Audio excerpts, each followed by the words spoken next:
Hi, everybody. It's Dan Cerrucci. I've been doing these pretty much every Tuesday night at 8 o'clock. It's Tuesday night at 8 o'clock. We're live on YouTube, on my YouTube channel. I'm going to check to make sure that we're live on Facebook. I think we are. We're also live on LinkedIn. And guess what? I have two of New Jersey's finest public servants with me tonight.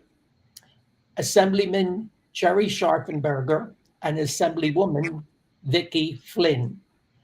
How you guys doing? We're terrific, right, Gerry? We're doing great. Yeah, feeling good and feeling better every day as we get closer to the election. So, we're working hard, and that's where you get your enthusiasm from. Right. Now, the two of you, I know you're working very hard, and I know you're also working for all of the candidates on the Republican ticket, all of the other candidates in your district, which is District 13 in New Jersey. And District 13 is entirely within Monmouth County, which I have to say, folks, I think I've been to most of New Jersey's 21 counties. You would think that as long as I've lived here, I would have been to all of them. And maybe I have, but I don't think for sure. I don't know. Anyway. Yeah, I'm with you. I don't know if I've been to all of them yet. Even between being a politician and a lawyer, I would have thought I hit all the counties yet, but I don't know if I have. Right. And Gerry, have you been to all 21 counties? I have, absolutely. And I've been to Salem County multiple times, which is usually the outlier that you don't get to, especially when you're from, up north or central New Jersey, if you believe in central New Jersey. So. Absolutely, I know. Yeah. But I have to say that Monmouth County is one of the most beautiful, if not the most beautiful county in New Jersey. It's just incredibly beautiful. It has horse country. It has beautiful farms. It's part of course, the beautiful New Jersey coastline. It has some of the choicest, most upscale towns in New Jersey, but it's not totally an upscale county as many people might think. Okay. And it's always a pleasure to have the two of you on and have a chance to chat with you. I just want to make sure we're on Facebook. I'm going to check now. And let's see. Oh, yes, there we are. We're right here. And I can see it live. I will pin this to the top of my Facebook page as soon as this program is over, okay, to make sure that everybody will be able to see it. And let's see. And we can share it too, Dan. So Vicky and I, so we'll get it out there. Good. Yeah, I love that, Dan, you realize that Monmouth County is not as, it is the most beautiful county, we will say, in the state, but it is diverse, and each town is distinct and different, and it covers all the socioeconomic line whatsoever. Our district does in particular. And so I think it's a pleasure to represent every aspect of pretty much what New Jersey represents. And I think that helps Gerry and me to be effective legislators because we have to think about so many diverse issues. And now, Vicky, you are seeking your third term in the State Assembly, which let me explain to people, the State Assembly is the lower house of the New Jersey State Legislature. The upper house, of course, is the Senate, and the State Assembly would be the same as the House of Representatives in the United States Congress. And Gerry, you're seeking your fourth term? Fourth term, right. And you know what? Right down to the 2-year terms. That's how similar we are to the House of Representatives.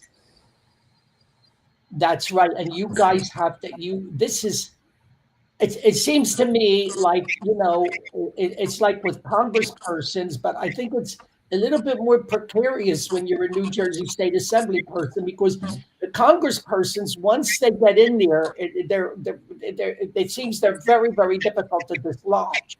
Yeah. But in New Jersey, it can be very, very unpredictable.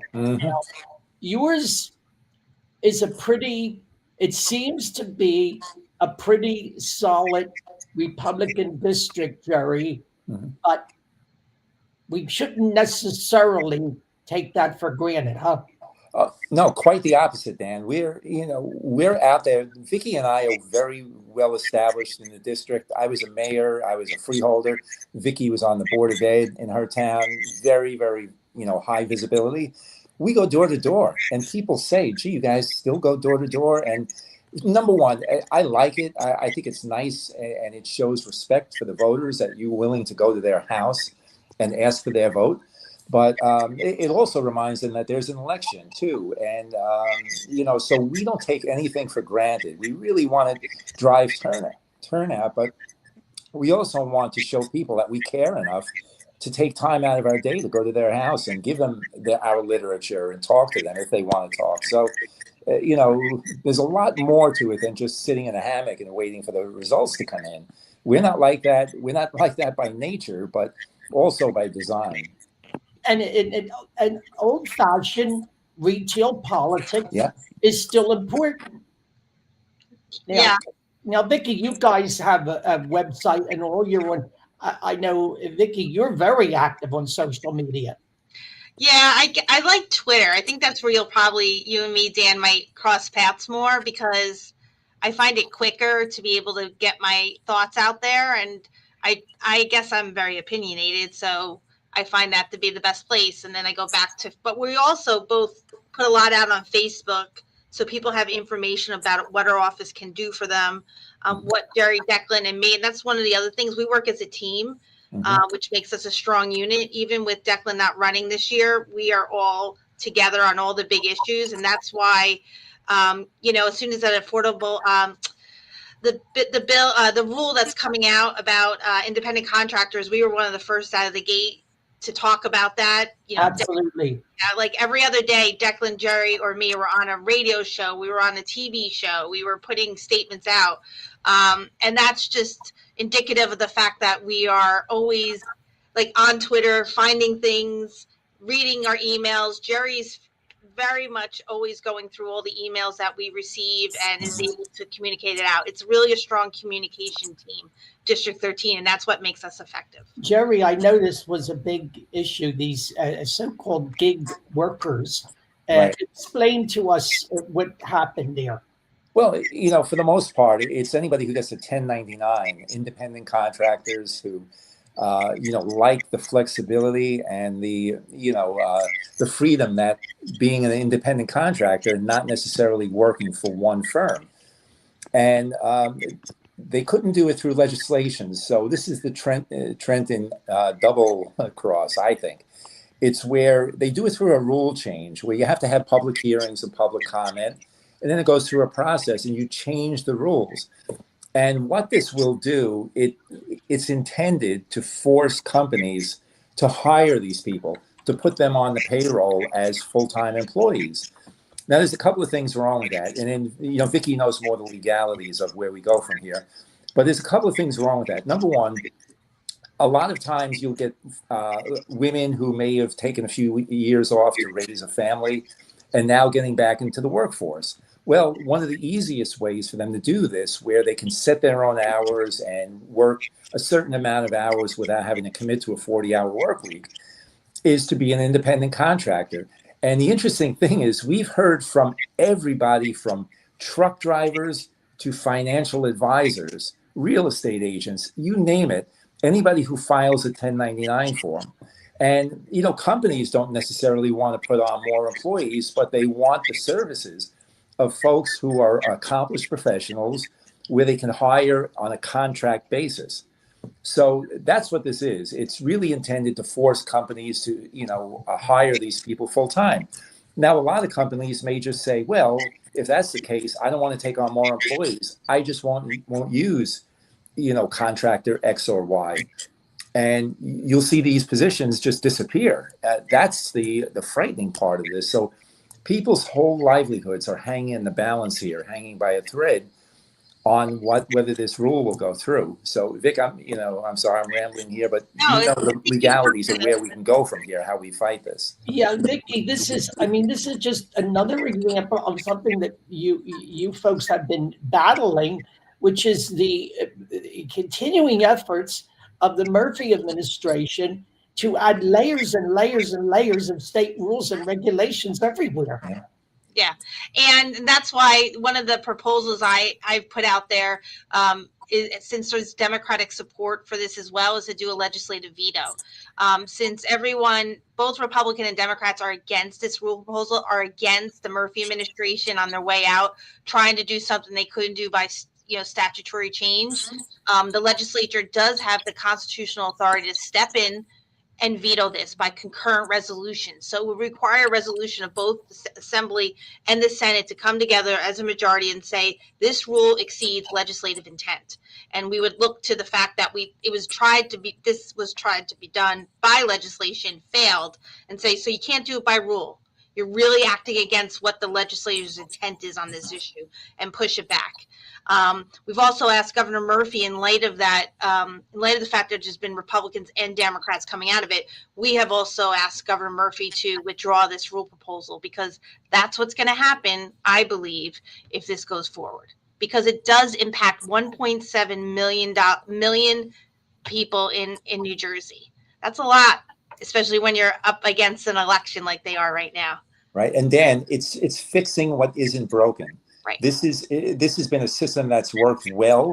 It's worked efficiently, and it's employed, as Vicky said, almost 2 million people over the years, and probably growing at this point. So again, it's unnecessary, and Trenton just can't help themselves with meddling in something that's working. Yeah, but this rule, am I correct to understand, this rule has not actually taken effect yet? No, they had comment period. The comment is closed. They received 8,000 comments, I believe, and 98% of it, people who commented, were against it. So if that rule proposal comes into effect, it comes into effect over objections of everyone who took the time to write something, as well as the legislators who have come out and said, we're not standing for it. In that administrative rule process, when you get that type of feedback back, you're supposed to say, "Oh yeah, we're going to withdraw it now." Yeah. But may I observe that with progressive / radical Democrats these days, it doesn't seem to matter to them how many people are against something. It doesn't matter. It doesn't matter whether they lost an election, or how many people may be against something, or what the public sentiment is, or most of all, what common sense would tell you. Yeah. Okay? There's not a lot of that in Trenton. Kind of situation that we're in right now. Yeah. That sums it up perfectly, Dan. And that's what we're dealing with. I mean, am I correct that if this even applies to, like if you're dealing with a company, but they have hired a person part-time, it would apply to that person, even though that person's working for a company.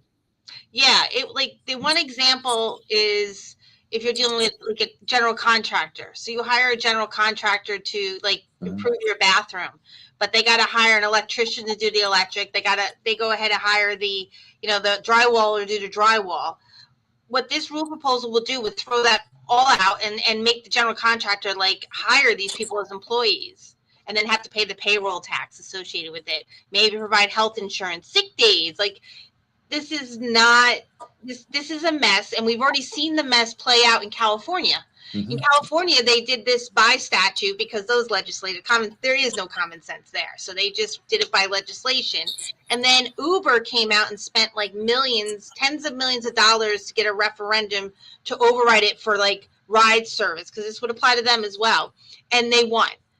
But And then and then also the legislature had to come out and do exemption after exemption to exempt like different people. So you might exempt, someone who delivers milk. The milkman got exempted, but someone who delivers some other tool, Uber driver didn't. Like it doesn't make any sense. I do believe, and I'm hopeful that we will have, done our work as part of the minority by this is what we do. Yes, we're not in the majority in the legislature, but I think teams like District 13 work hard to make sure that we push back against the crazy as much. Gerry, we had an example. I mean, talk about Vicky mentions California. Governor Murphy, who's out of the country right now, I don't know whether he came back. We've been dealing with this nor'easter, and he's nowhere to be found. But anyway, Governor Murphy said he wanted to make New Jersey the California of the East. Mission accomplished. He flat out said it. Yeah, I hope the voters are thinking about that, as they start voting soon. We have vote by mails out there. We have early voting coming up, and we have election day. I hope the voters remember that, because Governor Murphy, he promised to do what he said he was going to do. Mm-hmm. I will never fault him for that. It's up to the voters to listen and really think about. And it's our job to articulate what that really means. And this is one example in which Governor Murphy's administration is delivering on that promise. They're going to do things that they're doing in California, even if they fail. And in California, it's been a big failure. So I don't know why we're trying to do it here. It's not going to work any better. I was with Jack Ciattarelli, our Republican nominee for governor. And by the way, this race right now is making national news. Mm-hmm. I was with him last night, and he was very much on message, giving his stump speech down here in South Jersey, in Hamilton, which is a farming community just outside of Atlantic City. Gerry, if he's elected, what kind of governor do you think, let's say, Governor Ciattarelli is going to be? Well, you know what? I think Jack, and I know Jack a while now, and he's very open to listening to people. And I know that, too, because Vicky and I were in the legislature now, so we're a little bit, our ear is closer to the ground as far as issues and legislation and that sort of thing. And I know I've spoken to him about things, and he said, oh, gee, I never thought of that, or I didn't understand that. So he's very willing to listen, I believe. I think he's very well thought out. Plus, he's got everything you want. He's been an administrator as a freeholder, and he's also been a legislator. So he understands legislation. He's a CPA. He's a numbers guy. And I think he's the whole package that we need right now. And he gets it. He understands what the average guy or gal is going through just to try and survive in this incredibly expensive state to survive in. So I think he's going to be a good listener. I think he's going to be clearly in control. I think he's going to appoint good people which is very, very important. That isn't always the case with governors, but I think he's going to really get the best of the best for his administration, and I think he'll be a well-rounded governor. He seems to be. He seems to have a good demeanor, a good. He gives off a feeling of calmness and openness, and inclusiveness. He doesn't come off. He doesn't ever come off as confrontational or bombastic. I mean, his disposition. Am I getting this right, Vicky? I don't know. Yeah, no, I think he's a leader, in terms of how he carries himself. And therefore, he has the ability to process a lot of information and rely on people, the experts, to kind of give information, but then coming to his own decision. He's not going to just be guided by this group or that group because of one thing. He's going to be more thoughtful about it. In contrast, the person he's running against really does not have a handle of the issues, which is pretty apparent. And again, the past, me and Gerry find this in general, based on our passes, and even before being on the Board of Ed, I also represent government. I represented every level of government as a lawyer. I think, and Gerry having been a representative in almost every level, and also working within a governor's office, like people like us, we understand how government works, and state government in New Jersey, which is very unique. Jack has that understanding. Mikey Sherrill does not. She does not and I think as a result, you could see how she's uncomfortable talking about these issues. That one commercial that they ran, right, when they ask her, if you're governor, what's the first bill you're going to do? Any of the legislators could answer that like this. Yeah. And the Democratic candidate for governor can't. That's a problem. Yeah. You guys also, I looked at some of the legislation. You wanted to lower the age that juveniles can be tried as adults. As I understand it, from 15 to 14, Gerry, for certain violent crimes. Tell us about that. Yeah, well, you know what? We saw repeatedly where it's unfortunate. Maybe it's a testament of the times we live in, but we have younger people committing very egregious crimes, and we just can't allow this to be get to the point where people think they're not going to get punished because of their age. There's got to be some sort of deterrent, and this is something that Vicky was great on, because she understands the court part of it and the criminal justice part of it, and how this is, in this day and age, a very reasonable thing to look to do to protect the public is the primary focus of ours. Certainly you want people to be rehabilitated, especially younger people, but we have to protect the public first and foremost. Vicky, you were on the Board of Education, and another concern that you folks have had is the New Jersey Department of Education rules on sex education and punishing certain school districts, Vicky. Yeah, I mean, they punish different school districts in so many ways. It's not only with the sex education, it's also just in general funding. It feels like there's been a deterrent or some type of punishment mechanism in place with how S2 is applied, and it's damaging schools that are in our district and throughout the state, suburban schools basically, and it's creating a real problem. And I think it was done very intentionally. But my biggest issue when we talk about sex education ad nauseum, all these other issues, you know what we're not talking about? The fact that these kids, we are nowhere near the pre-pandemic academic standards that we were. We're still so far behind, and we have shoveled so much money into so many schools, not some of ours in Monmouth, but we shoveled all this money in it, and we're still nowhere near where these kids were, 4 or 5 years ago. We have an alarm on, and that's why I think they do it. As a former board member, I went out. I don't know if you could hear me. I don't know if you can't see me, but my screen went out. But anyway, I think that is. I can still hear you. Yeah, it says my browser has lost connection to your camera, but I just want to say, I do think it's very intentional that we're not talking about where the kids are learning in terms of math. Where are they on reading levels? Where are they going in their future? That has gotten lost in all of this conversation. And I think that is the bigger conversation that we should be having that no one wants to have. Well, in New Jersey, students, as I understand it, I'm trying to remember, because like I said, it was with Jack last night, and he referenced this. We dropped from number 2 in the nation, I think, to number 11. Yeah. I'm back. You're back. We have dropped. New Jersey was known as one of the top states in America for education. Its students were sought after by, of course, by the major colleges and universities of the country, and then by business and industry, because if you came out of New Jersey, I'm a product of the New Jersey public schools all the way. Yeah, me too. Public schools from first grade right on through high school, okay?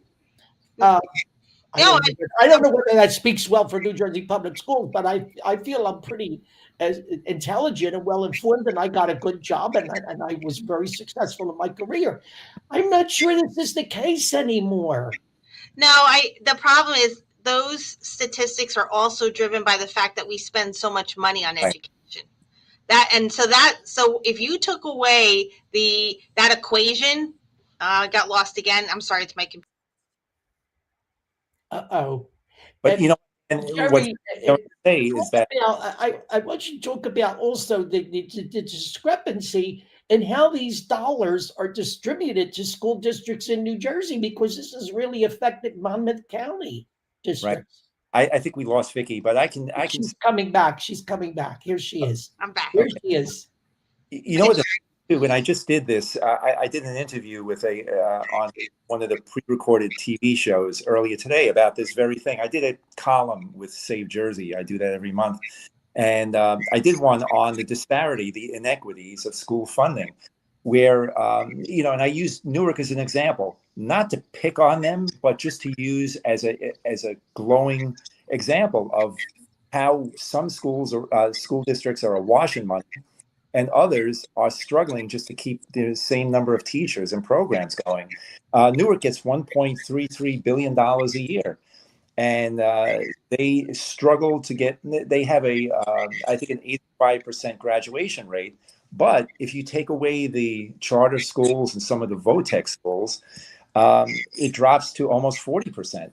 So this is unacceptable. And some of the expenditures that we found out about, $233,000 on balloons, $4.5 million on a museum for the Newark school system, $2.9 million for catering for back to school night. This is insanity, So they're awash in money. They got a 75 million bump this year, and a lot of many of the school districts in our district have seen massive cuts, where tax increases in double digits in a lot. And I'm not talking about just Monmouth County, Cherry Hill, Jackson, all of these school districts really got hurt. I'm here in Cherry Hill, and I know we've seen it in Cherry Hill. And I know you talk about Newark. I know that the kinds of money that is funneled into the Camden School District. Yeah. All right. And where is it all going, and what is it being used for? While students in Camden continue to lag way, way, way, way behind. And on top of all this, Gerry Scharfenberger and Vicky Flynn are two assemblypersons from the 13th district in New Jersey. On top of all of this, okay, we have an administration that doesn't want parents to have school choice. Yes. Vicky. It's coming. I don't understand why they're resisting it, because the court's going to tell them that kids are going to have the right to school choice. I mean, I just had a conversation with someone this morning about it. There has to be something done. Something dramatic needs to be done to fix the problem. Something bold needs to be done. We cannot continue to keep doing what we're doing over and over again and think we're getting a different results. I mean, people should be really upset by the fact that nearly half of the kids in this state as a whole, so you're factoring in the high performing districts with everyone else, and less than half of those students are ready to read by third grade. It's even lower for that in third grade. But overall, test scores are not. These kids are not meeting expectations. So there has to be bold leadership. And what I've been debating, that's why we need Jack.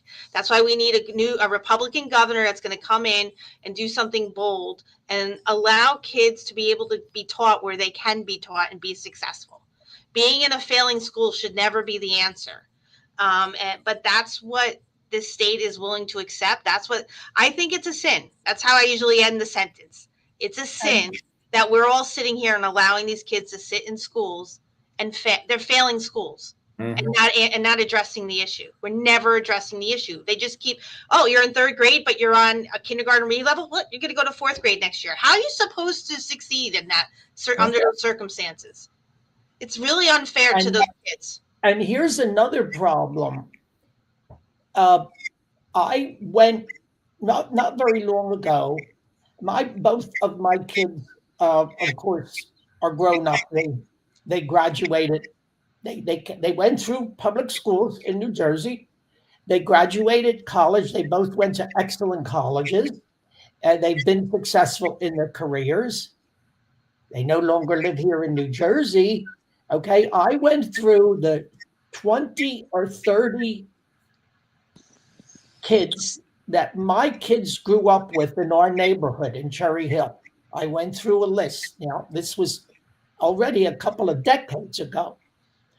And of these 20 or 30, I'm going to say 30 kids altogether, I could count on the fingers of one hand the number that have remained in New Jersey. Mm-hmm. They're all gone. They don't live here anymore. They're successful in their careers. They came out of good colleges. They made a lot of money. They're making a lot of money. They're raising families.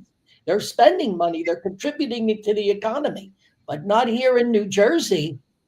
What happened? Well, we spent how much, Gerry? What's the number between over the last 8 years? How much has our state budget gone up? Oh, it was, I think, 34.7 billion, and now it's up to close to 59 billion. So almost $25 billion in just two terms of this governor. And we can't sustain that. This is unsustainable. We pass budgets with structural deficits built into them when we're voting for that. And you know how that goes. When revenues fail to reach where they're projecting, that structural deficit grows, meaning we're spending more than we're taking in. So it's a horribly vicious cycle that we're in here. And, that's another thing. Like I said before, Jack's a numbers guy, and he's not going to put out a budget that's going to keep increasing by 7-10%, whatever it's been over the past couple of years. And we're talking here too about the number of people leaving New Jersey. Yeah. One of my kids is in Pennsylvania. Okay. His property taxes are much lower than ours. Income tax is much lower than ours. My daughter is in Florida. I don't have to tell you that taxes are much, much lower in Florida. Okay. No tax. Yeah, no, Dan, I'm worried. I have 2 college kids right now, and then a third in high school, and I don't know how my kids are gonna make it. I think one's studying to be a teacher, and at some point in time, like people would like kids who are taught here. They also like teachers from here. Maybe at some point in time, it's more affordable for her to go somewhere else. And then my other daughter's studying to be a nurse. Again, a great profession, but she could probably have more money in her pocket if she's doing that somewhere else. And so I am worried that I'm going to lose my kids to a different state, or they're going to live with me, which is also not my intention. I have 3 daughters that I've raised to be very independent. I don't want them thinking they should be living at home all the time. But and think about that. That's the society we've now created by this, which is terrible. It's a terrible way. I'm against that type of parenting. So I think we have a lot of work to do, and I think that's why, and I hope that's why me and Gerry are out there. We're talking to people everywhere and anywhere. Anyone who will listen to us, we also push that point home too.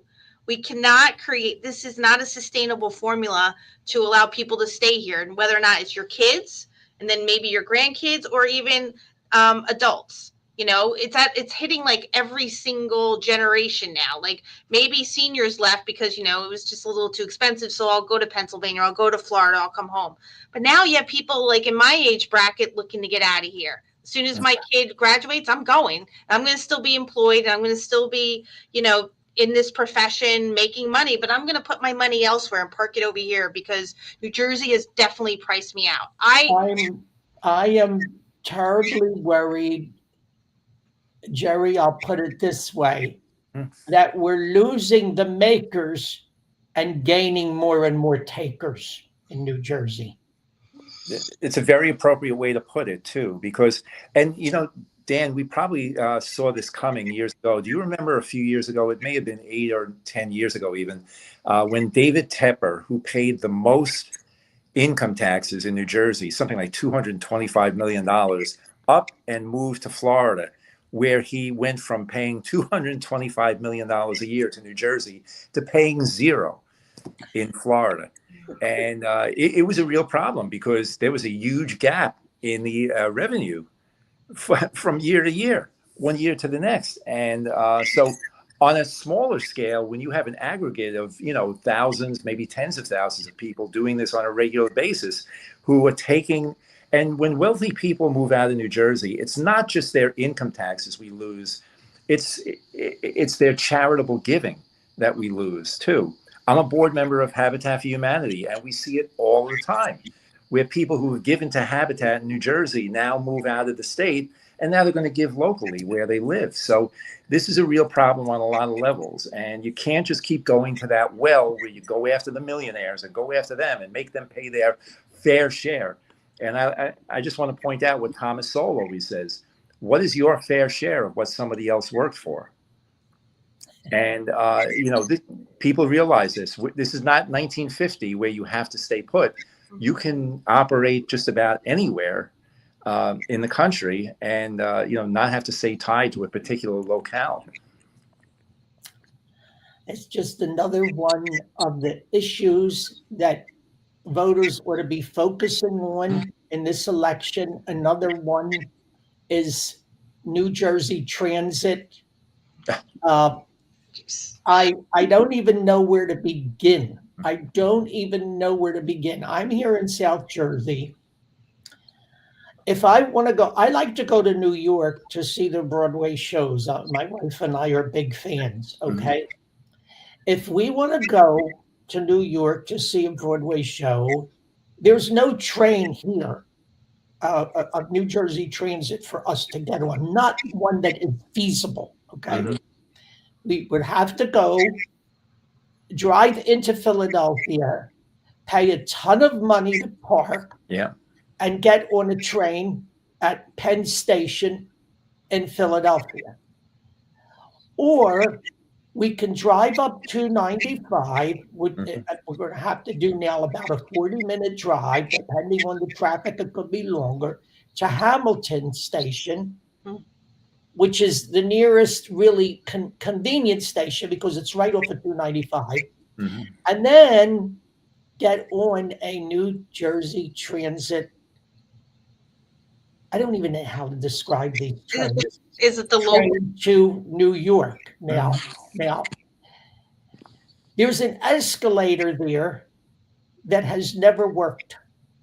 And they have a sign up, it won't be working until sometime way into, I think it's 2026 or 2027. Okay, it's dreadful. We were on a train that broke down. They said that branches were in the way or something. We had to get off the train on the train bed, not on a platform. Get off the train on a railroad bed and walk over to the other train on the railroad bed, on the tracks, and be sort of lifted onto the other train. Yeah. Right? New Jersey Transit. Yeah, it's like a third world country. Yeah. Yeah. It is. It's like a third world country. And then when you get into Penn Station in the New Jersey Transit area there, it's an absolute, the homeless people, druggies, it's a nightmare. Now, yesterday, I'm taking a long way to get to the point here, but yesterday I heard Jack Chittarelli, like I said, down here in Hamilton, and he said he wants to take New Jersey Transit, the Turnpike, the Parkway, I believe it's, and the Atlantic City Expressway, take all of these and put them in one New Jersey Transit Authority, okay, type of thing. If I got this right, I don't know. I can't say that. Let me hear your thoughts on this. Yeah, I hear what he's saying. The idea is consolidation of services should find savings. The problem is that the Turnpike, and this is boring, but basically the Turnpike and all of them, they all carry a ton of debt, and you'd have to. I don't think the bondholders will allow it. That will be a nightmare that I don't know if he should take on, but I think what he could do is control who's in charge of these entities and have them work more closely together, and then you'll get better results. I think there's a way to do what he's doing without merging all the authorities. I actually worked for the law firm that worked on merging when the Turnpike Authority merged with the Parkway Authority, and that found savings, but that was like apples to apples.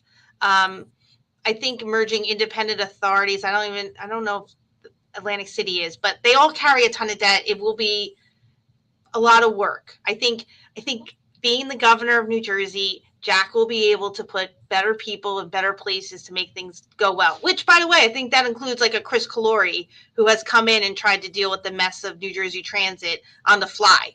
And I think he's doing a great job. I don't know if he'll stay. And I heard, I think Jack Chiarelli would love for him to stay, but I don't know if he's going to stay. It's very much on the fly. Gerry, you've got a lot of people from your district that use New Jersey Transit. I know you guys have called for open hearings and everything on this, Gerry. Yeah, in fact, we have a number of stops. I think we have 4 or 5, right, Vic, in our district on the North Jersey line. And, we hear about it all the time. It ebbs and flows. You'll have a period when there's a lot of problems, a lot of delays, usually in the wintertime when the weather becomes a factor. But, for the most part, and Vicky's right that Chris Calori, I've worked with him over the years, and he's a really solid leader in that position. He's very knowledgeable about all things transportation. So he's got quite a web to untangle there. He inherited quite a mess, I guess is the way to put it. So he's a good guy, but it's going to take even the best people a while to turn this battleship around, and this is really a problem. It's multiple problems. It's the debt they're carrying.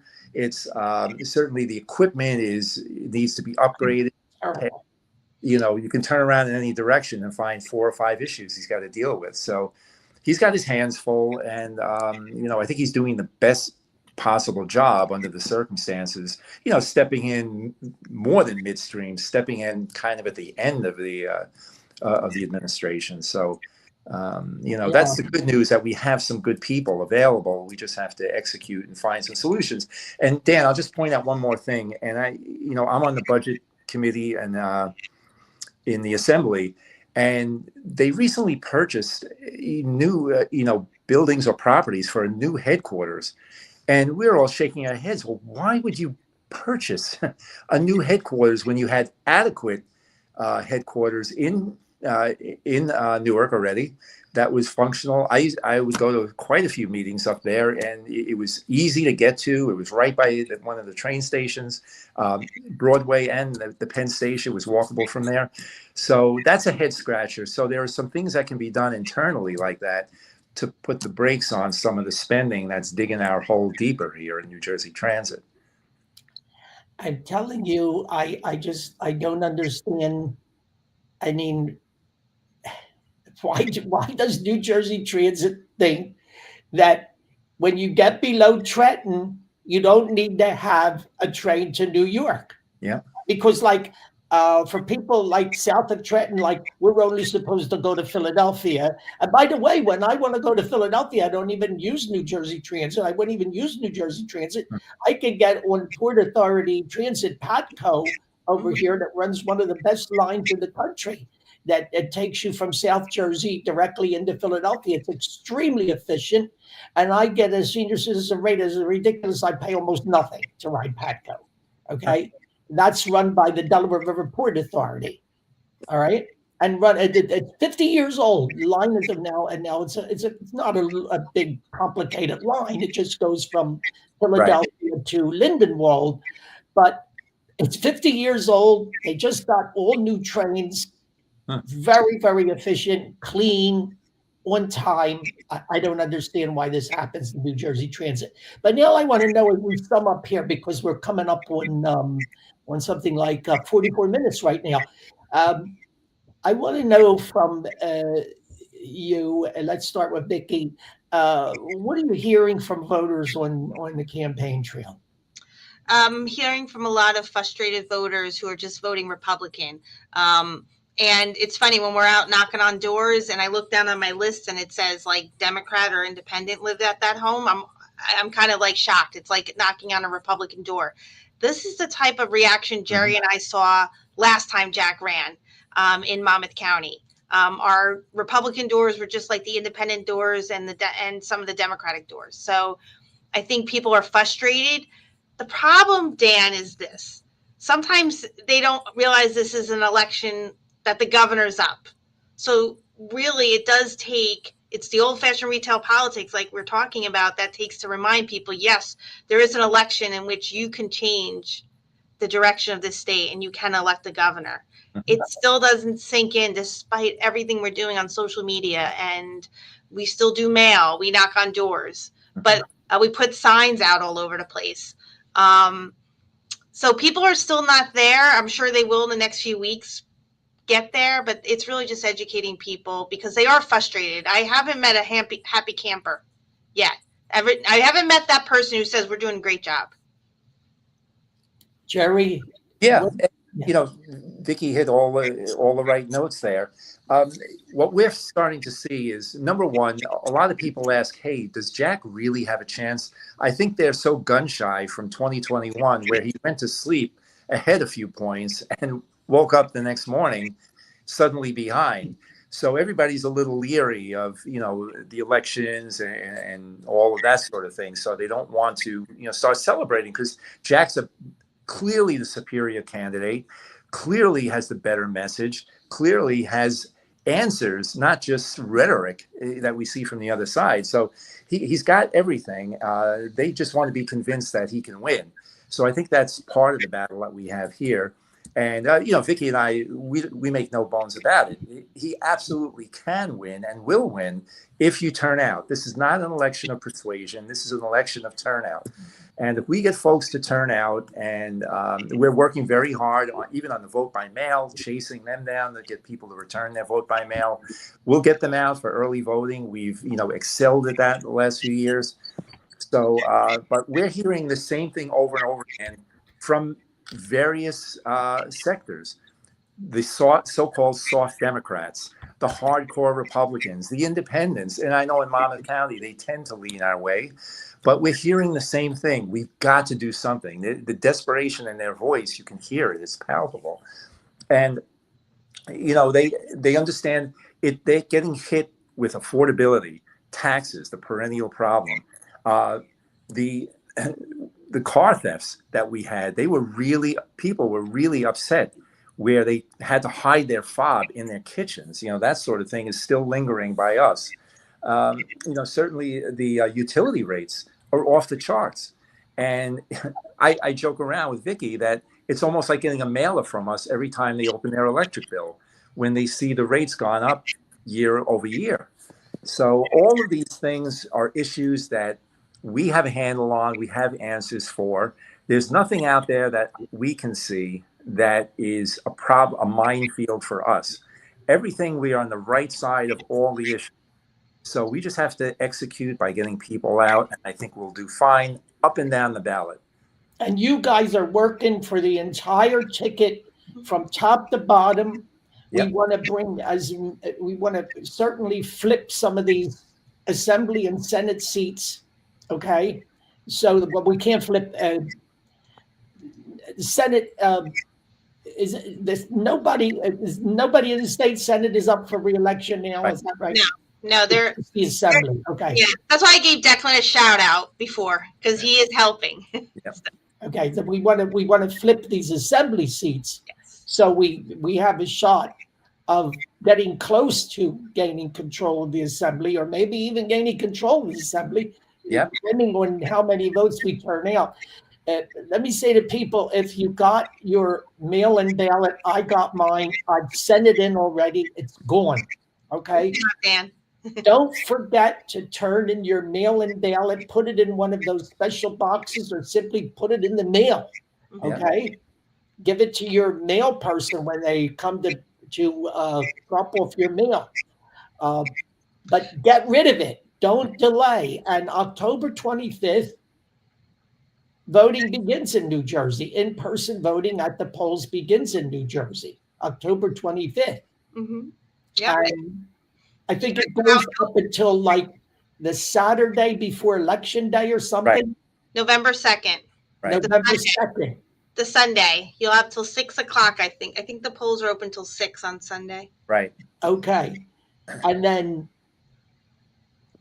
if you do early voting, because the other thing is, if especially if Republicans do early voting, then that's less work that Jack and the Republican ticket has to do to pull out voters getting closer to Election Day.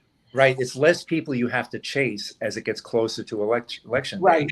And you can put more resources into people who, still haven't voted. So it makes it easier and more effective for us to go after less voters towards Yes. the. And I'm totally. And Gerry, I'm glad you touched upon, because we didn't get a chance to touch upon the utility prices issue and electric, and your monthly utility bill, and the fact that this all came about because of the Murphy administration's greenhouse gas initiative. And I know you guys, being there right on the coastal community, are absolutely opposed to the windmills at the Jersey Shore.